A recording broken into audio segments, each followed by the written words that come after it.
Runner-up Denmark Open, Fajar Fikri siap goncang French Open 2025. Akankah mereka raih gelar juara setelah kekalahan pahit?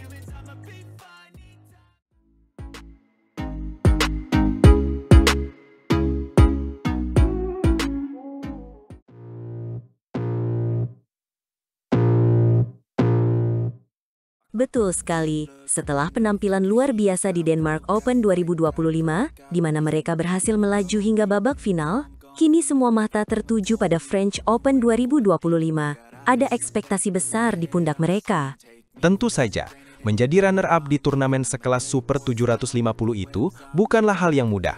Mereka menunjukkan mental juara dan daya juang yang patut diacungi jempol, meskipun harus mengakui keunggulan pasangan Jepang, Takuro Hoki dan Yugo Kobayashi, di laga puncak. Kekalahan itu pasti menyisakan rasa penasaran, bukan? Banyak yang bertanya-tanya, apa yang kurang dari Fajar Fikri saat itu? Apakah ada faktor kelelahan atau strategi lawan yang lebih jitu? Menurut analisis kami, kekalahan itu lebih kepada pelajaran berharga. Fajar dan Fikri sendiri mengakui bahwa ada beberapa detail permainan yang perlu diperbaiki, terutama dalam menjaga fokus di poin-poin krusial. Ini adalah bagian dari proses pendewasaan seorang atlet. Dan kini panggung French Open 2025 sudah menanti. Ini adalah kesempatan emas bagi Fajar Fikri untuk membuktikan bahwa mereka telah belajar dari kesalahan dan siap bangkit lebih kuat. Benar sekali. Di babak 32 besar, mereka akan langsung dihadapkan dengan tantangan dari Tiongkok, pasangan Huang Di dan Liu Yang. Ini bukan lawan sembarangan, meskipun Fajar Fikri punya rekor bagus melawan mereka. Saya ingat. Mereka pernah bertemu di China Masters 2025, kan? Saat itu, Fajar Fikri berhasil menang dengan skor meyakinkan, 21-10 dan 21-17. Tepat sekali. Rekor pertemuan memang memihak Fajar Fikri. Namun seperti yang selalu ditekankan oleh Fajar sendiri, mereka tidak akan pernah menganggap enteng lawan. Setiap pertandingan adalah cerita baru. Itu adalah mentalitas yang sangat penting, apalagi dengan jadwal turnamen yang begitu padat di Tour Eropa ini. Menjaga kondisi fisik dan mental tetap prima adalah kunci utama. Fajar sempat mengatakan, kami harus terus fokus dan belajar dari setiap pertandingan. Target utama kami adalah tampil konsisten. Ini menunjukkan betapa seriusnya mereka menghadapi setiap tantangan. Konsistensi memang menjadi kata kunci. Setelah era keemasan Marcus Gideon dan Kevin Sanjaya, kini Fajar Fikri adalah harapan baru Indonesia di sektor ganda putra. Mereka adalah penerus tonggak estafet yang terus mengharumkan nama bangsa. Dan mereka telah membuktikannya dalam 2 musim terakhir.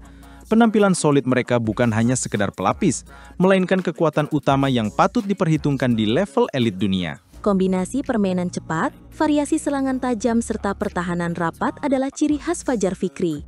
Mereka punya paket lengkap untuk menjadi juara dunia. Kita semua berharap mereka bisa menutup Tour Eropa ini dengan hasil manis di French Open 2025. Kemenangan di Prancis akan menjadi suntikan kepercayaan diri yang luar biasa. Tidak hanya itu, kemenangan ini juga akan semakin mempertegas posisi Indonesia sebagai negara dengan tradisi kuat di sektor ganda putra dunia. Sebuah warisan yang harus terus dijaga. Jadi, jangan lewatkan setiap pertandingan Fajar Fikri di French Open 2025. Mari kita berikan dukungan penuh agar mereka bisa membawa pulang gelar juara. Kita doakan yang terbaik untuk Fajar Fikri. Semoga mereka bisa tampil maksimal dan meraih hasil yang membanggakan bagi Indonesia. Sampai jumpa di ulasan berikutnya. Tetap semangat dan terus dukung bulu tangkis Indonesia.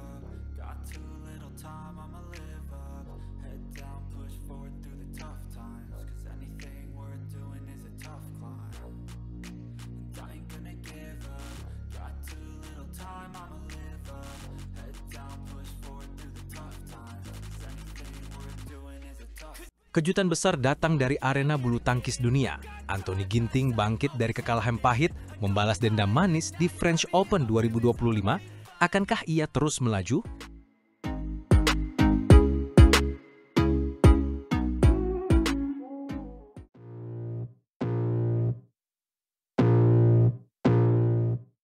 Betul sekali, Anthony Sinisuka Ginting, sang pahlawan tunggal putra Indonesia, kembali menunjukkan kelasnya di panggung internasional. Wibawanya sebagai salah satu pemegang ranking papan atas memang tak perlu diragukan lagi. Dan kali ini ia benar-benar unjuk gigi di French Open 2025. Tiket babak kedua berhasil ia kantongi setelah menaklukkan lawan yang tidak mudah, Lee Cheuk Yu, wakil dari Hong Kong. Pertandingan itu berlangsung di Glace Arena, Saison-Sévigny, Prancis pada hari Selasa tanggal 21 Oktober 2025. Ginting menang dalam 2 game langsung dengan skor 21-14 dan 21-13, sebuah kemenangan yang meyakinkan. Kemenangan ini terasa sangat spesial, bukan hanya karena ia melaju ke babak selanjutnya, tapi juga karena ini adalah ajang balas dendam. Ingat, Ginting sempat kalah dari Lee Cheuk-yu di India Open 2024. Tepat sekali, bahkan Lee Cheuk-yu ini adalah salah satu penakluk Ginting yang paling sering disebut, terutama setelah mengalahkannya di final Hong Kong Open 2019. Jadi, kemenangan ini pasti sangat berarti bagi Ginting. Lee Cheuk-yu sendiri bukan pemain sembarangan. Ia dijuluki penakluk raksasa karena pernah mengalahkan nama-nama besar seperti Viktor Axelsen dari Denmark dan Kidambi Srikanth dari India. Jadi mengalahkan dia itu bukan hal yang mudah. Ginting sendiri mengungkapkan bahwa permainannya hari itu cukup baik. Ia fokus menerapkan strategi dari awal hingga akhir pertandingan. Ini menunjukkan kematangan dan persiapan yang matang dari Ginting.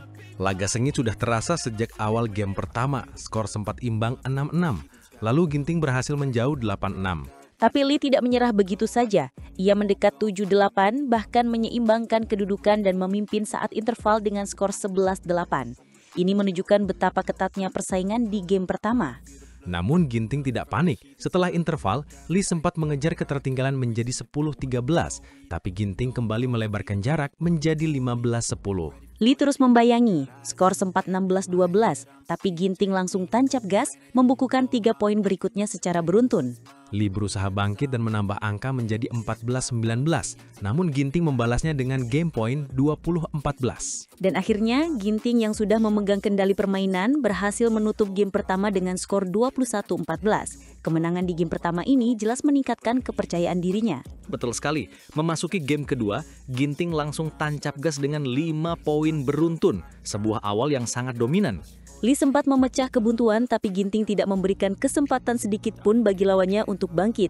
Ia terus menjauh, 9-1. Lee mencoba mengejar ketertinggalan, namun Ginting merespons dengan melebar pada interval, 11-3. Jarak poin yang cukup jauh ini pasti membuat Lee semakin tertekan. Ginting semakin memegang kendali penuh atas laga. Ia unggul jauh, 17-6. Ini adalah dominasi yang luar biasa dari Ginting. Lee sempat menambah 2 angka, tapi laju Anthony Ginting sudah tak terbendung. Ia mencapai match point 28. Lee mencoba menahan laju Ginting dengan menambah angka menjadi 13-20. Namun, Ginting yang sudah unggul jauh akhirnya memastikan kemenangan di game kedua. Dengan demikian, Anthony Ginting berhasil mengamankan tempat di babak kedua French Open 2025, sebuah penampilan yang sangat impresif. Betul sekali, di babak kedua nanti Ginting akan menghadapi Chi Yujian dari Taiwan. Chi melangkah ke babak kedua setelah mengandaskan Loh Ken Yu dari Singapura dengan skor 21-16 dan 21-15. Pertandingan yang tidak kalah menarik pastinya. Ginting sendiri mengatakan bahwa untuk permainan besok, ia harus lebih siap lagi untuk mengantisipasi perubahan permainan lawan. Ia juga harus lebih siap dengan strategi sendiri, kapan menyerang dan kapan harus bermain rally. Ini menunjukkan bahwa Ginting selalu berpikir ke depan dan tidak meremehkan lawan. Mengenai cedera tangan yang sempat menjadi perhatian, Ginting memastikan bahwa sejauh ini aman. Hanya saja ia harus menjaga perawatan yang ketat dan tidak boleh terlewat. Juga terlewat sedikit saja, bisa terasa tidak nyaman tapi bukan sakit. Ini adalah kabar baik bagi para penggemar bulu tangkis Indonesia. Target Ginting di kejuaraan ini adalah lebih untuk mencari pola permainan di pertandingan, serta meningkatkan kepercayaan diri di lapangan. Ia juga mencoba menerapkan ritme dan segala macam strategi yang tepat di lapangan pertandingan yang kondisinya bisa berbeda-beda. Ini adalah pendekatan yang sangat profesional dari seorang atlet kelas dunia. Jadi kita bisa berharap banyak dari Anthony Ginting di French Open 2025 ini. Semoga ia bisa terus melaju dan meraih hasil terbaik. Mari kita dukung terus perjuangan Anthony Ginting.